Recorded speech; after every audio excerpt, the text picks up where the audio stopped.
नमस्कार हैं आप सभी को और मैं आप सभी का बहुत बहुत स्वागत करती हूँ कक्षा 11 की हिस्ट्री की ऑनलाइन क्लास में। कक्षा 11 हिस्ट्री जो है चैप्टर है 4 और चैप्टर का नाम है इस्लाम का उदय और विस्तार।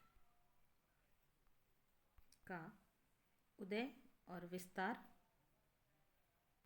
लगभग 570 से 1200 ईस्वी तक का समय इसके अंदर शामिल है, जो कि आपकी पाठ्य पुस्तक के जो है पाठ है। इसके कुछ महत्वपूर्ण नोट्स हैं, तो हम उसको समझने की कोशिश करते हैं। परीक्षा के लिए भी आपके काफ़ी उपयोगी रहेंगे, तो आशा करती हूँ कि आपको पसंद आएंगे। 600 से 1200 ईस्वी तक इस्लामी क्षेत्रों के इतिहास की जानकारी हमें किन स्रोतों से मिलती है? तो प्रश्न है कि किन स्रोतों से हमें इस्लामी क्षेत्रों की जानकारी मिलती है। तो इस्लामी क्षेत्रों की जानकारी का प्रथम स्रोत माना है इतिवृत्त या तवारीख। तवारीख या इतिवृत्त से तात्पर्य है समकालीन ग्रंथ। समकालीन यानी उस समय के दौरान जो भी ग्रंथ या पुस्तकें लिखी गई वो, और तवारीख से मतलब है कि काल क्रमानुसार विवरण।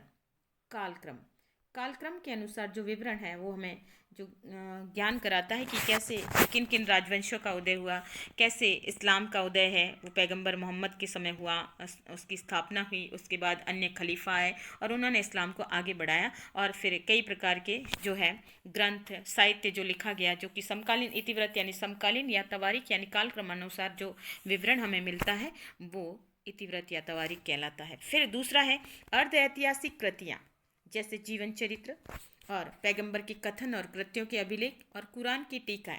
अर्ध ऐतिहासिक कृतियाँ जैसे जीवन चरित्र, अब ऐतिहासिक में तो जैसे पूरी तरह से इतिहास की उपलब्धियां हैं इसमें सम्मिलित होती है, लेकिन जीवन चरित्र में जैसे किसी व्यक्ति विशेष के बारे में जो है विशेष जानकारी हमें मिलती है। तो इतिहास से संबंधित ये पॉइंट है, तो हम इसे समझ सकते हैं कि जो ये जीवन चरित्र जो कि शासकों के से संबंधित होता है, तो शासकों की उपलब्धियों को बताता है। फिर मोहम्मद पैगंबर जो कि इस्लाम के संस्थापक माने जाते हैं, उनके कथन और उनके कृत्यों के अभिलेख जो मिलते हैं, अभिलेख यानी जो कठोर धातु या सतह या किसी भी पत्थर की चट्टानों के ऊपर जो उकेरा जाता है उपलब्धियों को, तो उनके कथन और कृत्य यानी कार्य जो उनके द्वारा किए गए, और कथन यानी जो उनके उपदेश जो इस्लाम के तहत उन्होंने लोगों को दिए थे, तो वो सारी जानकारी भी हमें मिलती है। वो भी हमारे लिए इस्लामी क्षेत्र के इतिहास की जानकारी देते हैं। फिर नेक्स्ट पॉइंट इसी के संदर्भ में लिया गया है, वो है कुरान की टीकाएं। कुरान शरीफ जो कि इस्लाम का सबसे प्रमुख ग्रंथ माना जाता है या उनका धार्मिक ग्रंथ माना जाता है, और टीकाएं जो है इसका शॉर्ट रूप हम कह सकते हैं। शॉर्ट रूप यानी छोटे में, क्योंकि हर कोई व्यक्ति है वो कुरान को पूरी तरह से नहीं पढ़ सकता, तो ऐसे में जो साधारण जन समूह है वो कुरान की टीकाओं के रूप में या उसे शॉर्ट रूप में समझ सकता है, और जो है उसका संपूर्ण ज्ञान है उस टीकाओं के अंदर है वो मिल जाता है। जैसे भगवत गीता एक बहुत बड़ी जो है हमें पुस्तक है, लेकिन छोटी छोटी किताबें हैं भगवत गीता की हमें मिल जाती हैं दुकानों के ऊपर। तो ये क्या है, जो टीकाएं वगैरह होती है वो शॉर्ट रूप होता है, छोटा रूप है, जिसे हम एक समय में उस किताब को एक पढ़ सकते हैं। तो ये भी जो है इस्लाम के क्षेत्र की जानकारी के महत्वपूर्ण स्रोतों के रूप में हम जान सकते हैं। फिर आती है कानूनी पुस्तकें, भूगोल और यात्रा वृत्तांत।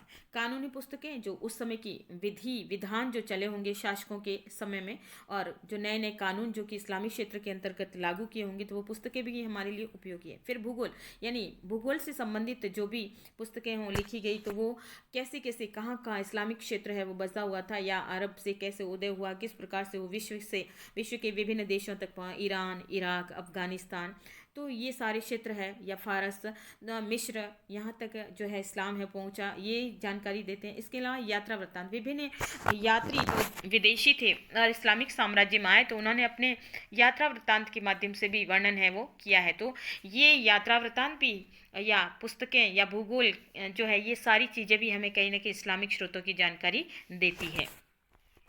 फिर नेक्स्ट है कि साहित्यिक रचनाएं जैसे कहानियाँ और कविताएं, हर एक शासक की कोई न कोई उपलब्धि होती है, तो उस दौरान जैसे वो विभिन्न विद्वानों को अपने दरबार के अंदर आश्रय देते हैं, और दरबार में ऐसे साहित्यकार ऐसे रचनाकार है वो क्या करते हैं, साहित्यिक रचनाओं को रचते हैं कविताओं के माध्यम से, लेखन के माध्यम से, और वहीं जो है उनकी अपने शासकों की उपलब्धियों का वर्णन भी है वो उसमें करते हैं। तो ये कहानियाँ, कविताएं जो कि किसी विशेष व्यक्ति के बारे में हो सकती है, किसी विशेष साम्राज्य की उपलब्धियों के बारे में हो सकती है, तो वो भी हमें इस्लामिक स्रोतों की जानकारी के लिए हमारे लिए महत्वपूर्ण स्रोत है। तो अगर हम इसको समझें कि इस्लाम के जो क्षेत्रों की इतिहास की जानकारी हमें कौन कौन से स्रोतों से मिलती है, तो ये सारे स्रोत हमारे लिए उपयोगी है। फिर नेक्स्ट प्रश्न है कि पैगंबर मोहम्मद को मक्का क्यों छोड़ना पड़ा? इस घटना का इस्लाम के इतिहास में क्या महत्व है? देखिए, पैगंबर मोहम्मद जो कि इस्लाम के संस्थापक माने जाते हैं, लेकिन किन्हीं कारणों से उन्हें मक्का छोड़ना पड़ा और वो मदीना की तरफ चले गए।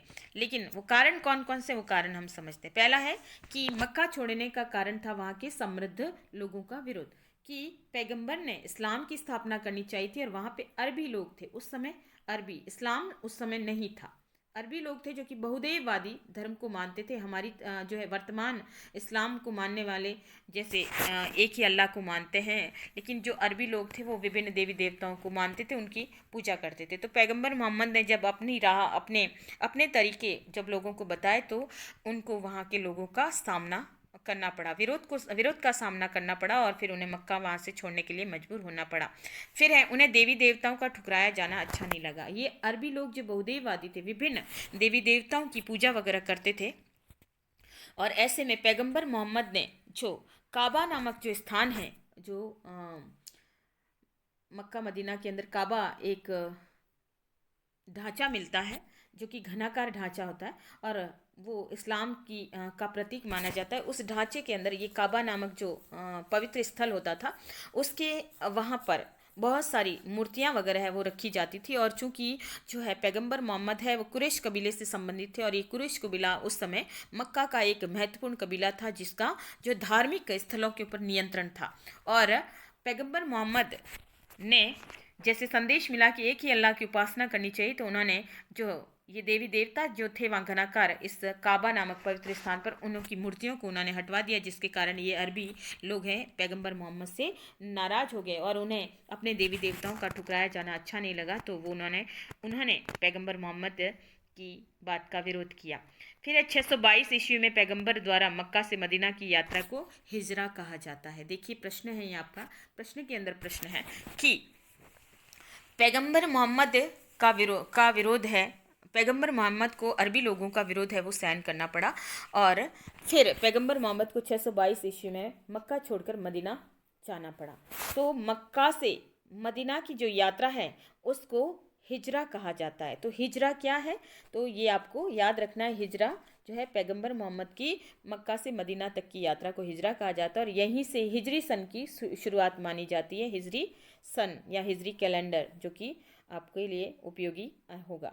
इस वर्ष से मुस्लिम कैलेंडर यानी हिजरी सन की शुरुआत है वो मानी जाती है, जो कि एक तो जो है ग्रेगोरियन कैलेंडर चलता है, और पोप ग्रेगरी के द्वारा इसे पोप 13 ग्रेगरी के द्वारा उसे लागू किया गया था, जो कि हम वर्तमान में मानते हैं अंग्रेजी वाला कैलेंडर। और ये इस्लामी कैलेंडर है जो कि चंद्र कैलेंडर के अनुसार इसको माना जाता है, और ये इसी दिन से जो हिजरा की यात्रा है इसी दिन से जो है हिजरी सन की शुरुआत मानी जाती है। इस्लामी कैलेंडर में 354 दिन की जो है ये कैलेंडर जो होता है चंद्र दर्शन के अनुसार है, इसकी शुरुआत मानी जाती है। फिर नेक्स्ट प्रश्न कि खिलाफत संस्था का निर्माण क्यों किया गया? इस संस्था के क्या उद्देश्य थे, संक्षेप में लिखिए। देखिए खिलाफत, अब खिलाफत क्या है? खलीफा, खलीफा से हम खिलाफत को ले सकते हैं, और खलीफा यानी खुदा का प्रतिनिधि, अल्लाह का प्रतिनिधि, और खलीफा कौन थे? पैगंबर। पैगंबर के बाद जो है खिलाफत बनी है। तो ये खिलाफत से तात्पर्य कोई विरोध नहीं है, बल्कि खिलाफत से तात्पर्य है खलीफा पद की स्थापना। खलीफा जो कि एक धार्मिक और राजनीतिक पद, दोनों तरीका का पद होता था, तो इसका निर्माण है पैगंबर मोहम्मद के देहांत या मृत्यु के बाद है वो किया गया था। अब देखिए क्या है कि इसका निर्माण क्यों किया गया, तो पैगंबर मोहम्मद के देहांत के बाद जो है वैध पैगंबर का अभाव था, कि उनका कोई निश्चित उत्तराधिकारी नहीं था, जिसके कारण खिलाफत संस्था का निर्माण किया गया।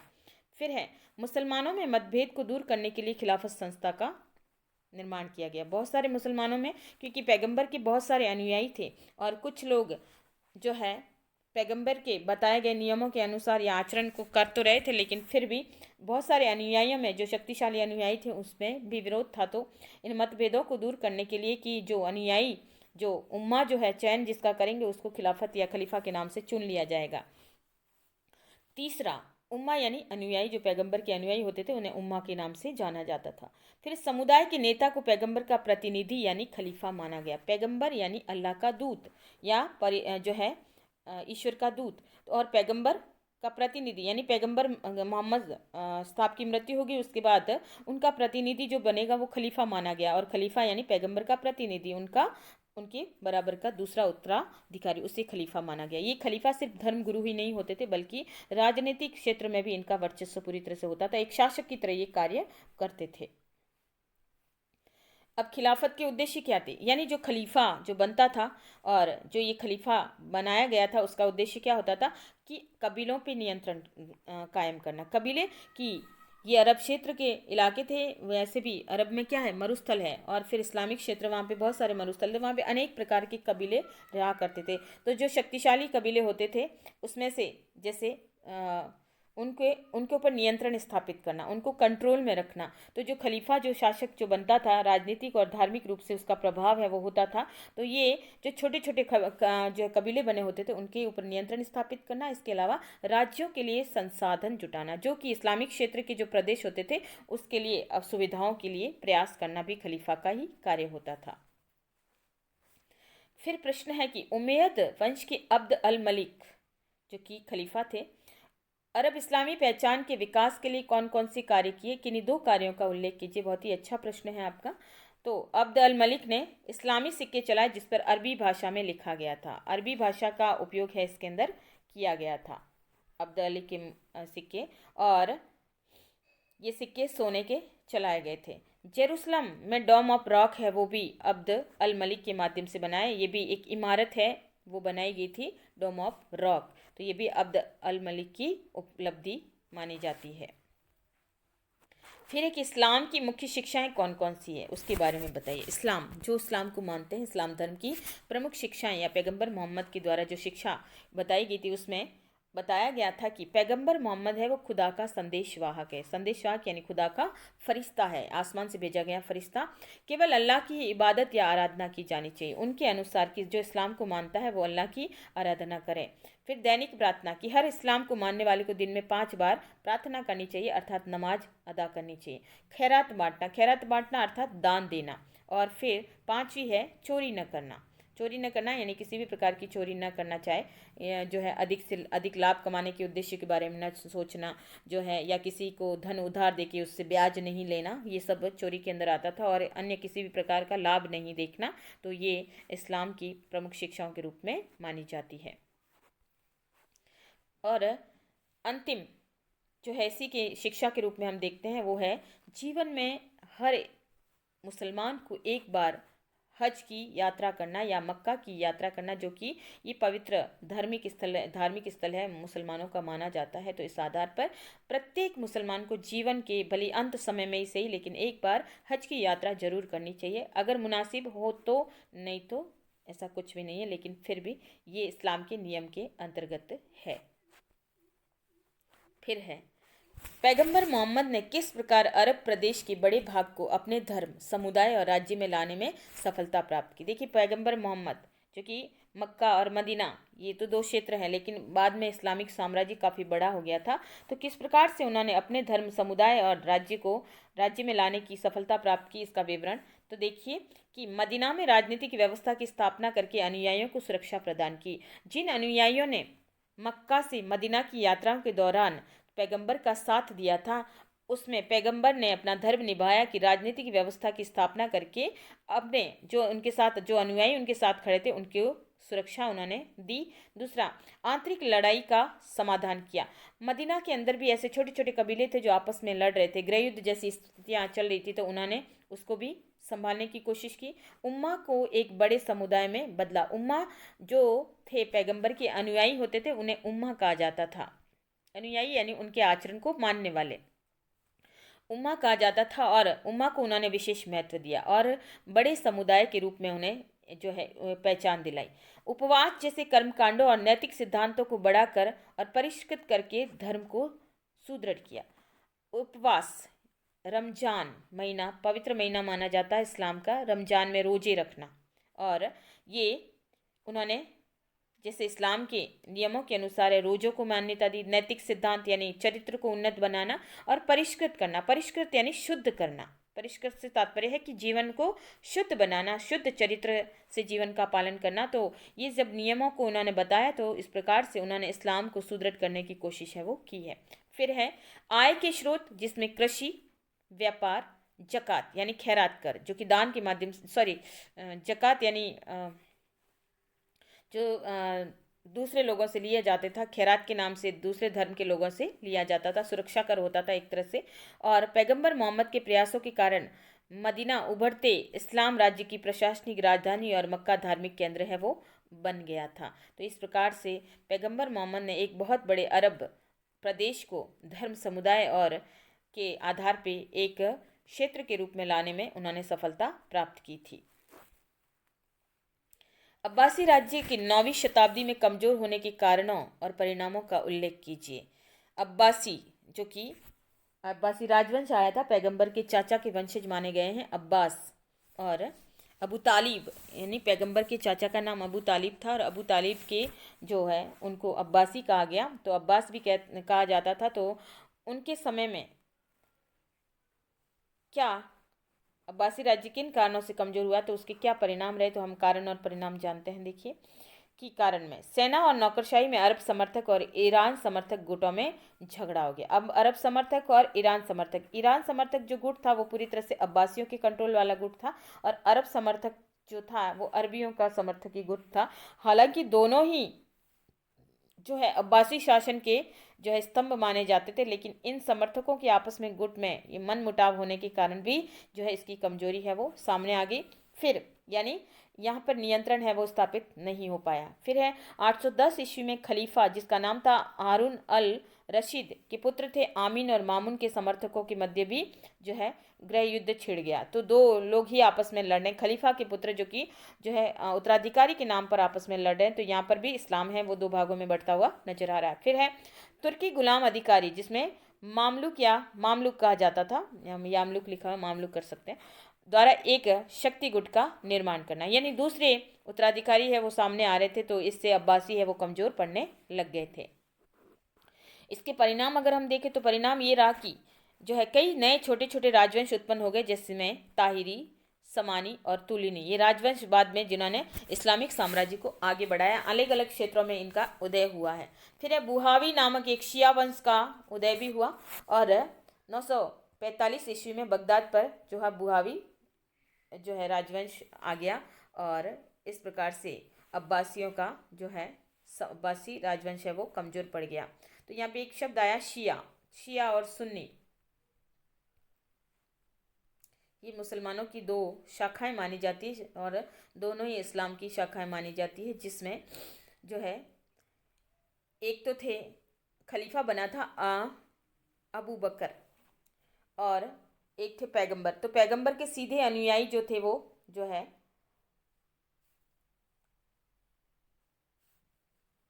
सुन्नी कहलाए, और जो शिया जो होते थे वो अबू बकर जो खलीफा बना था उसके नियमों को मानने वाले, उसके अनुसार चलने वाले खलीफा के, तो वो जो है शिया कहलाए। तो ये थे तो दोनों ही पैगंबर के अनुयायी थे, लेकिन दोनों की थोड़ी सी अलग पहचान यहाँ पे शिया और सुन्नी के नाम से मानी जाती है। फिर प्रश्न है कि इस्लामी राज्य में कृषि व्यवस्था की प्रमुख विशेषताएं क्या थी, व्याख्या कीजिए। इन विशेषताओं से पड़ने वाले प्रभावों की विवेचना कीजिए। तो कृषि व्यवस्था कैसी थी इस्लामिक राज्य की, तो हम देख सकते हैं कि इस्लामिक राज्य के लोगों की का प्रमुख व्यवसाय था वो कृषि था। फिर जमीन के स्वामी छोटे बड़े किसान और राज्य थे। तो जमीन के स्वामी यानी छोटे किसानों के पास भी जमीनें थी, और बाकी राज्य के अंतर्गत जमीनें वो आती थी। कर राज्य की ओर से एकत्रित किया जाता था, किसानों से टैक्स लिया जाता था, कर लगा जो है लिया जाता था, तो राज्य को ये लोग कर देते थे। गैर मुसलमान उपज का आधे से लेकर 5वें हिस्से के बराबर कर देते थे। अब गैर मुसलमान कौन है? जो कि ईसाई हो सकते थे, यहूदी हो सकते थे। तो ये लोग भी इन इस्लामिक साम्राज्य के हिस्सा थे, जिन्हें धिम्मिस के नाम से जाना जाते थे। धिम्मिस यानी जिसे हम अल्पसंख्यक कह सकते हैं, तो उसे धिम्मिस कहा जाता था। तो ये धिम्मिस इन लोगों को, जो गैर मुसलमान माने जाते थे इस्लामिक साम्राज्य में, तो उन्हें काफ़ी टैक्स चुकाना पड़ता था। उपज का आधे से ज़्यादा 5वां हिस्सा है वो कर के रूप में वो देते थे। राज्य द्वारा सिंचाई प्रणालियों, बांधों और नहरों का निर्माण और कुओं की खुदाई के लिए भी जो है प्रयास किए गए। तो राज्य है, कृषि की उपज अच्छी हो उसके लिए सिंचाई प्रणालियां हैं वो विकसित की गई, बांधों और नहरों का निर्माण किया गया, कुओं की खुदाई भी शासकों के द्वारा करवाई गई थी। तो इस प्रकार से कृषि व्यवस्था को उन्नत बनाने के लिए सब ये तरीके हैं वो अपनाए गए। फिर है, राज्य द्वारा सहायता है वो प्रदान की जाती थी। पहली बार खेती करने पर कर में रियायत, यानी पहली बार खेती करने से तात्पर्य है कि वो प्रति भूमि के ऊपर अगर कोई भी कृषक है वो खेती करता था,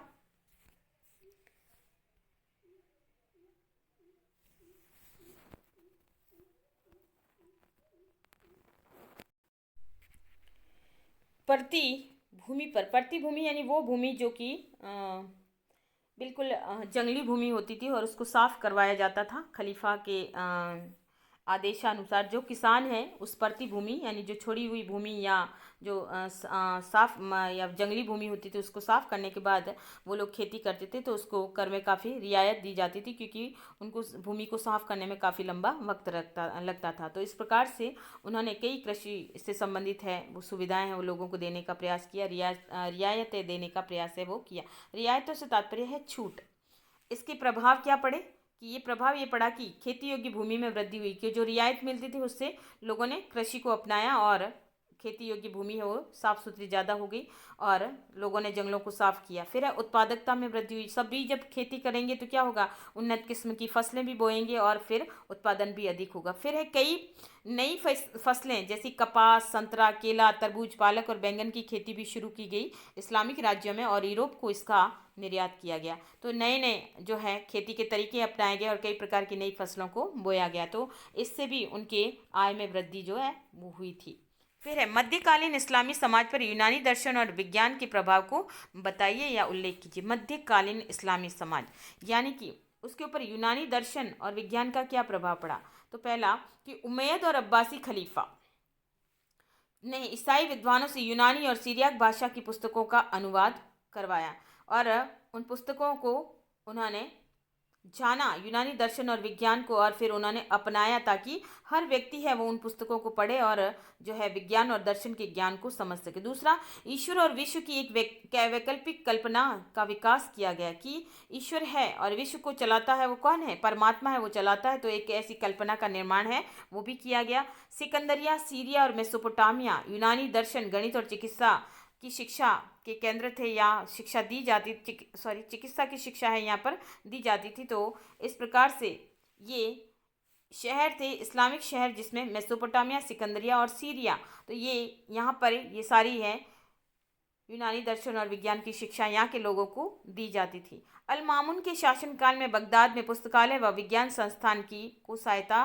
दी गई थी। अल मामून जो था खलीफा था और इसने बहुत अधिक जो है जागृति लाने का प्रयास किया था, पुस्तकालय का निर्माण भी करवाया था और विज्ञान संस्था को सहायता भी इसके माध्यम से दी गई थी। अरस्तु की पुस्तक जिसका नाम था यूक्लिड की एलिमेंट्स और टॉलेमी की पुस्तक अल्मागेस्ट को और विद्वानों का ध्यान भी आकर्षित किया। खगोल विज्ञान, गणित और चिकित्सा के विषय में भारतीय पुस्तकों का अरबी अनुवाद भी किया गया। तो भारतीय पुस्तकों से भी जो है अरबी अनुवाद किया गया या अरबी में अनुवाद किया गया और लोगों ने भारतीय ज्ञान, दर्शन, गणित, चिकित्सा इन सबको भी इस्लामिक क्षेत्रों के लोगों ने इसे जाना। तो इस प्रकार से जो है मध्यकालीन इस्लामी समाज पर यूनानी दर्शन और विज्ञान का काफ़ी प्रभाव है वो पड़ा है। मध्यकालीन मुस्लिम साम्राज्य के व्यापार और वाणिज्य की जानकारी देते हुए ये बताइए कि इसका मुद्रा के प्रसार पर क्या प्रभाव पड़ा। मुद्रा के प्रसार पर क्या प्रभाव पड़ा? तो देखिए कि व्यापार दो मुख्य मार्गों लाल सागर और फारस की खाड़ी से होता था। मसाले, लाल सागर और फारस की खाड़ी, यूरोप की तरफ व्यापार हो रहा है। फिर मसालों, कपड़े, चीनी मिट्टी की वस्तुएं, बारूद को भारत से और चीन से लाल सागर और फारस की खाड़ी तक जहाज़ों द्वारा लाया जाता था। चीन के साथ भी इस्लामिक देशों का व्यापार था, भारत के साथ व्यापार था, यूरोप के साथ व्यापार था। तो ये सारा व्यापार है जो है एशियाई देशों के साथ भी होता था और यूरोपीय देशों के साथ भी होता था। विभिन्न प्रकार की सामग्री है यहाँ इस्लामिक राज्यों में, इस्लामिक देशों में मंगवाई जाती थी। फिर है भूमध्य सागर के सिरे पर सिकंदरिया के पत्तन यानी कि बंदरगाह से यूरोप को किया जाने वाला निर्यात यहूदी व्यापारियों के हाथ में था। यूरोप से जो व्यापार किया जाता था वो सिकंदरिया की बंदरगाह से होता था, पत्तन से होता था। और ये निर्यात, इसमें अधिकतर यहूदी व्यापारी थे जो कि धनाढ्य थे और इन व्यापारियों का काफ़ी बोलबाला यहाँ पर था। चौथी शताब्दी में काहिरा के उभरने से इटली में पूर्वी माल की बढ़ती मांग के कारण लाल सागर का महत्व बढ़ गया। पूर्वी माल यानी कि इस्लामिक जो है ये लोग जो है विलासिता की वस्तुओं का उपयोग करते थे। वहीं एशियाई देश है वो भी विलासिता की वस्तुओं का उपयोग करते थे। उनका रहन सहन, उनका कल्चर, उनकी संस्कृति, उनकी भोगवादी प्रवृत्ति, तो ये सारी चीज़ें भी यूरोप लोगों को आकर्षित कर गई। तो इसके कारण है ये व्यापार है वो काफ़ी बढ़ गया था और फिर इसके कारण लाल सागर का जो है महत्व काफ़ी बढ़ गया था व्यापारिक क्षेत्र के रूप में। ईरानी व्यापारी चीनी वस्तुएं लाने बगदाद से बुखारा और समरकंद होते हुए रेशम मार्ग से चीन जाते थे। अब रेशम चीन का काफ़ी जो है प्रसिद्ध था और चीन से रेशम मार्ग, चीन से अधिकतर इस मार्ग से रेशम आता था जिसके कारण रेशम मार्ग है वो बन गया। इसके अलावा चीनी मिट्टी के बर्तन, अन्य कई प्रकार के, और फिर चीन के अंदर विभिन्न आविष्कार हो चुके थे, चाहे वो बारूद ले लो और पतंग ले लो, कागज ले लो, कुतुबनुमा ले लो, तो ये सारे आविष्कार भी चीन से हुए थे। तो अरबी लोगों ने इनसे बहुत कुछ ग्रहण किया था। फिर मुद्रा का प्रसार कैसे हुआ? प्रसार यानी फैलाव, यानी मुद्रा कैसे बढ़ी?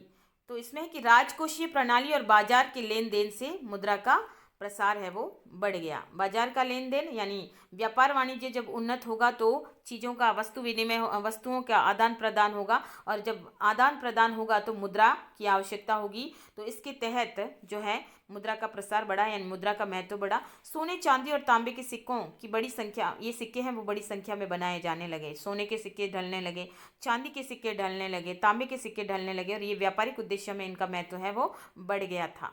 बहुमूल्य धातु और सिक्के पूर्वी व्यापार की वस्तुओं के बदले यूरोप से आते थे। तो ये बहुमूल्य धातुएं और सिक्के हैं, इसके अलावा पूर्वी व्यापार की वस्तुओं के बदले यूरोप में आते थे, अर्थात कई चीज़ें हैं वो व्यापार के रूप में जो है दूसरे देशों से आते थे और बहुमूल्य धातुएं और सिक्के भी आया करते थे। धन की बढ़ती मांग के कारण संचित भंडारों और बेकार संपत्ति का उपयोग होने लगा कि धन का महत्व बढ़ गया और सिक्के हैं बहुत अधिक रूप में ढलने लगे थे। तो संचित यानी जो इकट्ठा किया और जो विभिन्न भंडार थे जो अब तक उपयोग में नहीं लिए गए थे, तो उसका उपयोग है मुद्रा के रूप में होने लगा था। तो धन का महत्व है इस दौरान बढ़ा। उधार का कारोबार भी मुद्राओं के साथ जुड़ गया कि उधार का कारोबार यानी जो है जो इस व्यापार में पैसा उधारी है, लेन देन है, वो चुकताई जो उसकी मुद्राओं के साथ में उसका महत्व बढ़ गया। तो इस प्रकार से मुद्रा का महत्व बढ़ा और मुद्रा का प्रचार प्रसार भी होने लगा था, यानी विभिन्न प्रकार के सिक्के या मुद्राएं ढाली जाने लगी थी। फिर है इस्लामी दुनिया की इमारतों की विशेषताएं बताइए। बहुत ही अच्छा प्रश्न है कि इस्लामी इमारतों की क्या विशेषताएं हैं। तो इस्लामी इमारतों में अगर हम देखें तो अधिकतर इमारतें धार्मिक, मस्जिदें, मकबरे और इबादतगाह यानी प्रार्थना गृह, और मकबरे और मस्जिदें, तो ये इनकी पहचान है। फिर है इमारतों की बुनियादी नमूना एक जैसा। देखें मकबरे और मस्जिदें और इबादतगाह सभी का ढांचा है वो हमें इस्लाम में एक जैसा ही मिलता है, जैसे कि गुंबदाकार आकार है वो हमें मस्जिदों का भी मिलता है। तो इस प्रकार से मीनारें हैं ये देखने को मिल जाती हैं, और भी कई प्रकार की ये इस प्रकार के ढांचे हैं हमें वो देखने को मिलते हैं।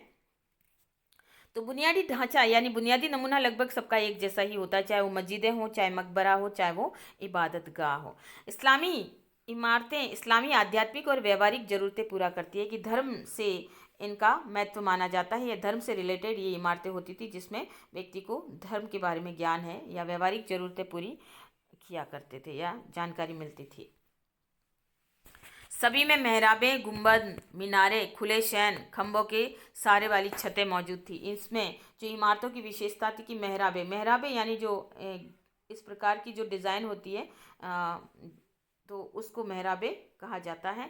फिर है गुंबद में हम देख ही सकते हैं मस्जिदों के गुंबद होते हैं वो। फिर मीनार जो कि आसपास के जो खंबे या बड़ी बड़ी ऊंचाई वाले खंबे जो होते हैं उसको मीनार कहा जाता है। हम ताजमहल को अगर देखें तो ताजमहल के चारों तरफ मीनारें भी लगी हुई। खुले जो सहन यानी आंगन, और खंभों के सहारे बड़ी छत होती थी। तो आंगन खुले हैं और उसके ऊपर बड़ा सा स्ट्रक्चर है, छत का डाल दिया जाता था। ये इस्लामिक इबादत गाह, मकबरों या फिर हम कह सकते हैं मस्जिदों की विशेषता हुआ करती थी। फिर है केंद्रीय प्रांगण के चारों और निर्मित इमारत, जिसमें मस्जिद, मकबरे, सराय, अस्पताल और महल में भी जो है इनका रूप है वो देखने को मिलता है। तो केंद्रीय प्रांगण के चारों ओर यानी केंद्रीय प्रांगण यानी जो शासक अगर रहता था वहाँ पे भी विभिन्न प्रकार की मस्जिदें होती थी, मकबरे होते थे, सराय यानी कि धर्मशाला हम कह सकते हैं, रुकने का स्थान कह सकते हैं, और अस्पताल और महल भी हुआ करते थे। फिर मस्जिद में प्रांगण में फव्वारा होता था, यानी मस्जिद के सेंटर के अंदर जो जलाशय या फव्वारा होता था, और प्रांगण के कमरे, बड़े कमरों में खुलना, बड़े कमरे की दीवार में मेहराब, और शुक्रवार को दोपहर को नमाज के प्रवचन के लिए मंच भी होता था, जिसे मिंबर कहा जाता है, जो मौलवी वगैरह होते थे वो जो है नमाज अदा करवाते थे, तो वो अपने प्रवचन वगैरह है वो देते थे। तो इस प्रकार से जो है ये विशेषताएं हैं हमें इमारतों की देखने को मिलती है।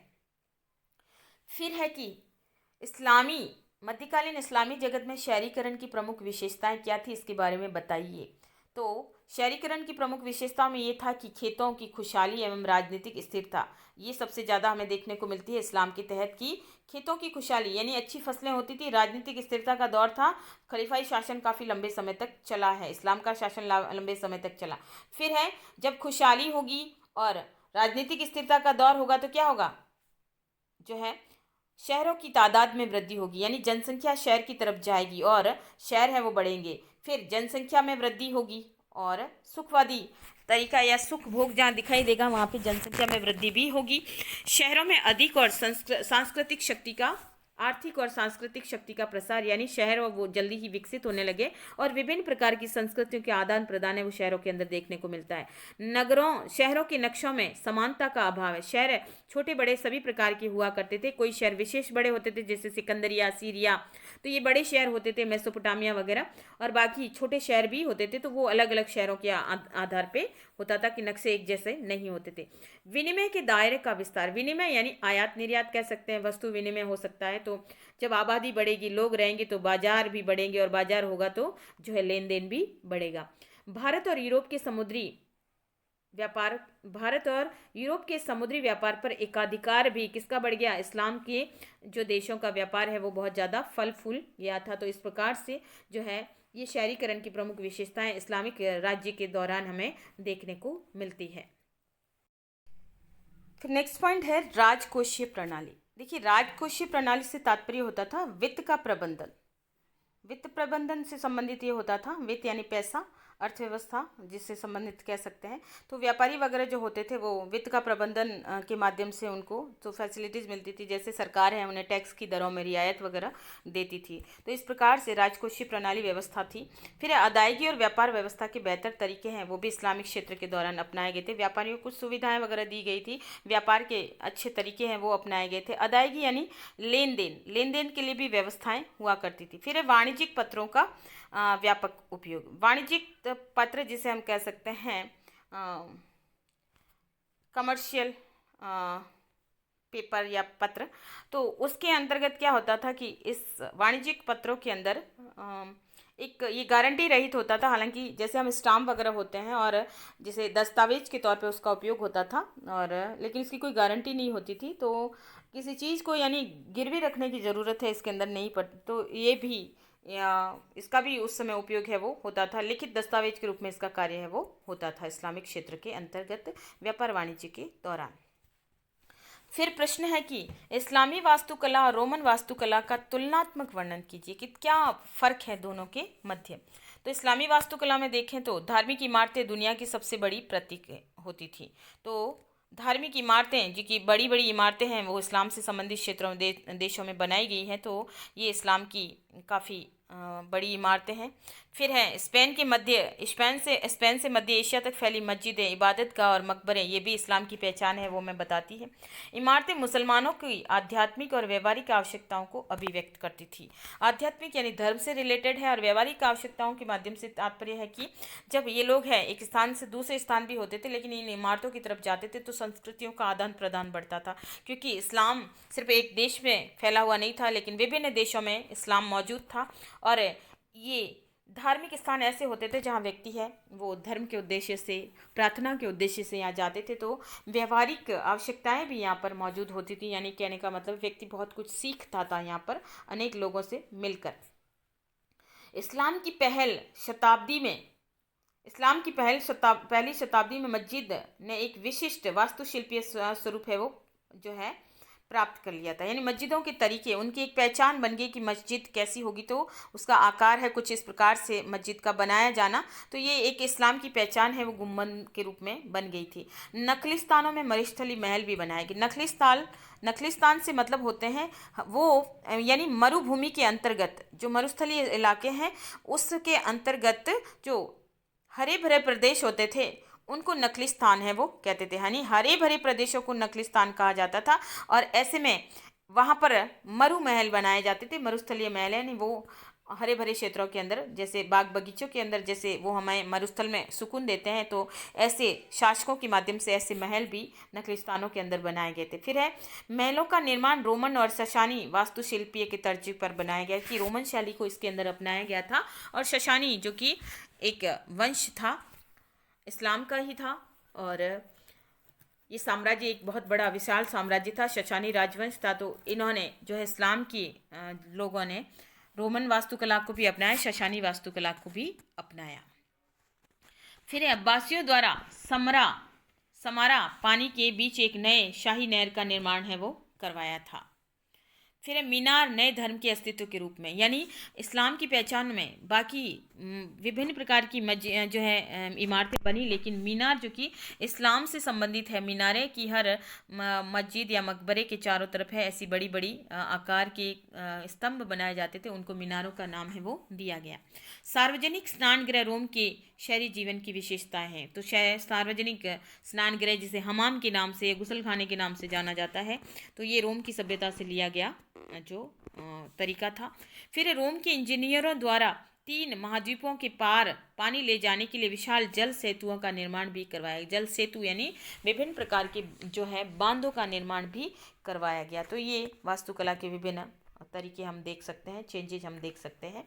और फिर नेक्स्ट प्रश्न है कि मध्यकालीन इस्लामी जगत में शहरीकरण की प्रमुख विशेषताओं के बारे में बताइए या वर्णन कीजिए।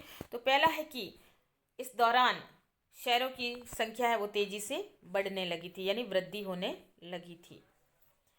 फिर है इस्लामी सभ्यता का फलना और फूलना। इस्लामी सभ्यता का फैलाव कह सकते हैं। इसका मुख्य उद्देश्य कि अरब सैनिक जो कि जिसे झुंड कहा जाता था को बसाना, और कूफा और बसरा और फुस्तात ये इस इलाके हैं अलग अलग, काहिरा, बगदाद और समरकंद जैसे ये फौजी शहर थे, यानी ये ऐसे शहर थे जहाँ पर सेनाएं रहा करती थी, जिसे हम छावनी शहर के नाम से जान सकते हैं। ये फौजियों के इलाके थे और वो जहाँ पर सैनिक झुंड है यहाँ पर रहते थे, उनके काफ़ी जो है काफिले या छावनियाँ मौजूद थी, टेंट या तंबू होते थे जो यहाँ पर ये फौजी है और रहते थे। तो ये शहर ऐसे शहर थे जो कि फौजियों की छावनियों के नाम से फेमस थे। फिर इस शहरों के विकास एवं विस्तार के लिए खाद्यान्न उत्पादन व उद्योगों को बढ़ावा भी इस दौरान काफ़ी दिया गया। फिर 2 प्रकार के भवन मुख्य रूप से मौजूद थे, एक तो था मस्जिद जो कि अलजामी और दूसरा केंद्रीय मंडी। तो मस्जिद के आसपास के इलाके होते थे और एक होती थी केंद्रीय मंडी जिसे सूक के नाम से जाना जाता। तो ये व्यापार वाणिज्य के लिए ये कह सकते हैं, और ये धार्मिक स्थान के आसपास जो मकान जो भवन वगैरह बनाए जाते थे वो, तो ये इस प्रकार के भवन यहाँ पर मौजूद है वो हमें मिलते हैं। फिर केंद्रीय मंडी में दुकानों की कतारें हुआ करती थी, मंडी के अंदर है दुकानें हुआ करती थी, व्यापार से संबंधित ये दुकानें। व्यापारियों के आवास होते थे, जो बड़े बड़े व्यापारी वगैरह होते थे वो उनके आवास स्थान भी बने होते, उसे फदूक या फंदूक कहा जाता था। शराफ का कार्यालय, अब शराफ वो होते थे जो कि लेखा जोखा रखने वाले, ऋण देने वाले, और इसके अलावा प्रशासकों और विद्वानों एवं व्यापारियों के घर भी जो है मंडी के आसपास है वो मौजूद होते थे। मंडी की प्रत्येक इकाई की अपनी मस्जिद, गिरजाघर अथवा सिनेगोग यानी यहूदी प्रार्थना घर भी मौजूद थे। शहर के बाहरी इलाकों में गरीबों के मकान हुआ करते थे, फल सब्जी के बाजार होते थे, काफिलों के ठिकाने, दुकानें इत्यादि होती थी। और इसके अलावा भी शहर के बाहरी इलाकों में जैसे दूसरी दुकानें भी होती थी जो कि बिल्कुल हाशिए शहर से बाहर की तरफ होती थी, जिसमें जो है कसाईयों की दुकानें, मांसाहार वगैरह मिलता था, और चमड़े के काम करने वाले लोग वगैरह तो वो बाहर की तरफ है वो उनकी दुकानें हुआ करती थी, जो कि दुर्गंध आती है इन चीज़ों से, इसलिए इनके बाजार है वो बाहर की तरफ लगाए जाते थे। फिर है शहर की चार दीवारी के बाहर कब्रिस्तान और सराय भी मौजूद होते थे। कब्रिस्तान जिसमें दफनाया जाता है लोगों को मरने के पश्चात, और सराय यानी पथिक या राहगीरों के आने के लिए रुकने का स्थान भी बना होता था। फिर है शहरों के नक्शों में समानता का अभाव था, यानी कुछ शहर है अत्यधिक बड़े होते थे, कुछ शहर है वो छोटे होते थे, तो एक समान नक्शे वगैरह नहीं होते थे, यानी मानचित्र में उनकी झलक अलग अलग हो सकती थी या छोटे बड़े शहर के रूप में उनकी पहचान बनी हुई थी। जीते गए सभी प्रांतों में खलीफाओं के ने नया प्रशासनिक ढांचा लागू किया। ये नया प्रशासनिक ढांचा किस प्रकार था, इसका वर्णन कीजिए। तो खलीफाओं ने प्रशासनिक नया ढांचा क्या लागू किया था, उसके अनुसार कि खलीफाओं ने नया प्रशासनिक ढांचा लागू किया, यानी एक नई व्यवस्था लागू की, जिसमें अध्यक्ष गवर्नर कहलाता था, वो अमीर होता था या उसे अमीर कहा जाता था, और कबीलों का मुखिया उसे अशरफ के नाम से जाना जाता था। फिर एक केंद्रीय राजकोष जिसे बैत अल माल में मुसलमानों द्वारा किए जाने वाले कर और धावों से मिलने वाली लूट का हिस्सा भी इसके अंदर शामिल हुआ करता था। खलीफा के सैनिक अधिकतर बेदुइन होते थे। बेदुइन यानी खाना बदोश, यानी एक स्थान से दूसरे स्थान पर घूमने वाले लोग, या यायावर हम कह सकते हैं। तो वो अधिकतर सैनिक है, वो सेना में भर्ती हो जाते थे, तो उनका जीवन है वो आसानी से चलता था, वेतन मिल जाता था, उनको रोजगार मिल जाता था। सैनिक रेगिस्तान के किनारों पर बसे शहरों में शिविरों में रहते थे। शिविर यानी तंबू लगाकर या छावनियों में रहा करते थे। तो उस समय उन्होंने जो नया ढांचा बनाया था उसमें इस प्रकार से उनका कोई न कोई मुखिया होता था, और विभिन्न स्थानों पर जो धावे वगैरह बोलते थे उससे लूट का हिस्सा भी सैनिकों को है वो प्राप्त होता था, तो और उनसे वेतन भी उनका निकलता था, अधिकारियों का वेतन भी निकलता था। तो इस प्रकार से उनका सैनिक ढांचा है, नया प्रशासनिक ढांचा ऐसा था। फिर है गैर मुसलमानों द्वारा खराज और जजिया कर अदा करना। गैर मुसलमान जो ईसाई यहूदी जो अन्य होते थे, वो भी अगर मुस्लिम क्षेत्रों के अंदर रहते थे तो उन्हें खराज कर है, संरक्षित कर है और जजिया कर है वो भी उन्हें देना पड़ता था, कि धार्मिक कर के रूप में उन्हें ये कर अदा करने पड़ते थे, ताकि और इस्लामिक राज्य में उन्हें सुरक्षा है वो दी जाती थी। यहूदी और ईसाई संरक्षित घोषित थे, कि इन इस्लामिक राज्यों में ये जजिया और जका जो है खराज नामक कर देते थे, और यहूदी जो कि अल्पसंख्यक थे और ईसाई है वो जो है अल्पसंख्यक थे, तो इन्हें धिम्मिस या संरक्षित है वो कहा जाता था। फिर सामुदायिक कार्यों को करने में काफ़ी स्वायत्ता थी, यानी सामुदायिक कार्य यानी वो किसी भी कार्यों में हिस्सा है वो ले सकते थे लोग है वो सामान्य तौर पर, और उन्हें स्वतंत्रता थी, उनके ऊपर किसी प्रकार का कोई दबाव नहीं होता था।